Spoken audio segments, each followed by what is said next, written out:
Have you ever finished a history book and felt like you finally understood why the world is the way it is today? Most people think history is just a list of dates and dead people, but the best history books do something completely different. They show you how ordinary decisions, hidden motivations, and unexpected connections shaped everything from politics to technology to the way we think. Today we're counting down 5 history books that go beyond the textbook. These aren't dusty academic volumes.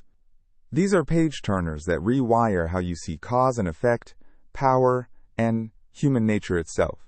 By the end, you'll know exactly which one to pick up first. Starting at number 5, Sapiens, by Yuval Noah Harari. This book asks one of the biggest questions possible. How did humans go from hunted animals to rulers of the planet? Harari argues that our ability to believe in shared stories is what separated us from every other species. Money only has value because we all agree it does. Nations only exist because we collectively decide they do. That framework changes everything when you look at history.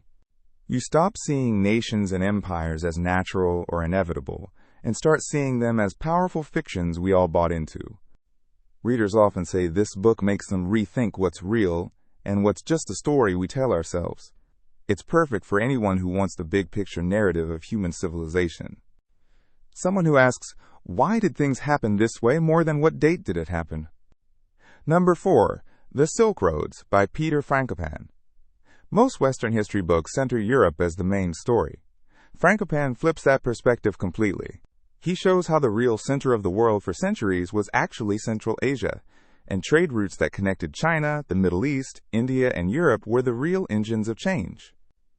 Empires rose and fell, depending on who controlled these routes. Wars were fought over them. Technology, religions, and diseases traveled along them.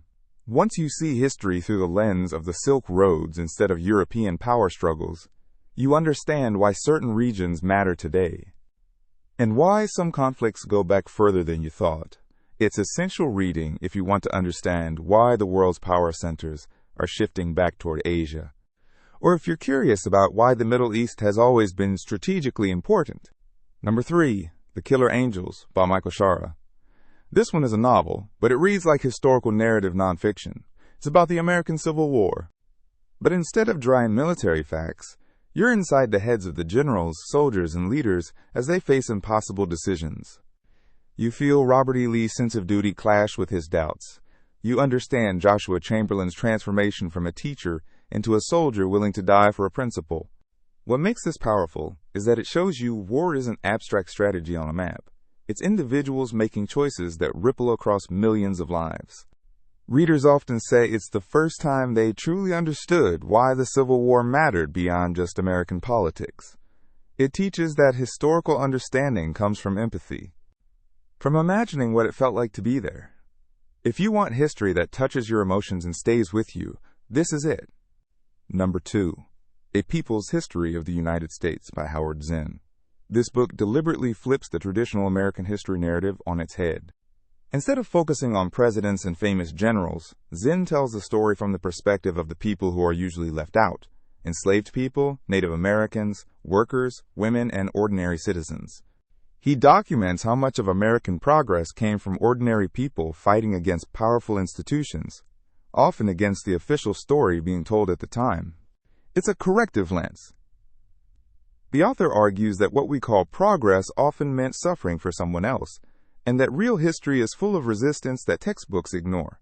This book is crucial if you want to understand why some people see American history very differently than others, or if you're interested in how the winners write the history books. Number 1, The Guns of August by Barbara Tuchman. This book is about how World War I started, but it reads like a thriller. Tuchman shows how a single assassination in Serbia set off a chain reaction nobody fully intended or controlled. Each country had military plans that were rigid. Each leader made decisions based on misunderstanding what the others would do. And suddenly millions of people were fighting a war that nobody actually wanted. The book teaches that history often isn't driven by grand plans. It's driven by miscommunication, by leaders locked into commitments they can't escape, by the friction between what people intended and what actually happened.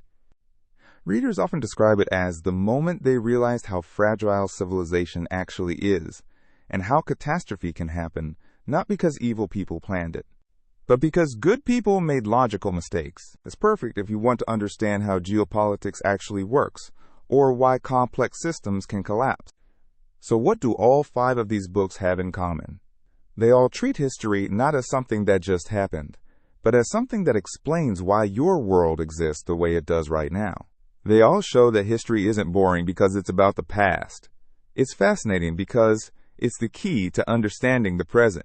Pick one based on what fascinates you most. If you want the deepest human origin story, start with Sapiens. If you're interested in why power shifted between regions, read The Silk Roads.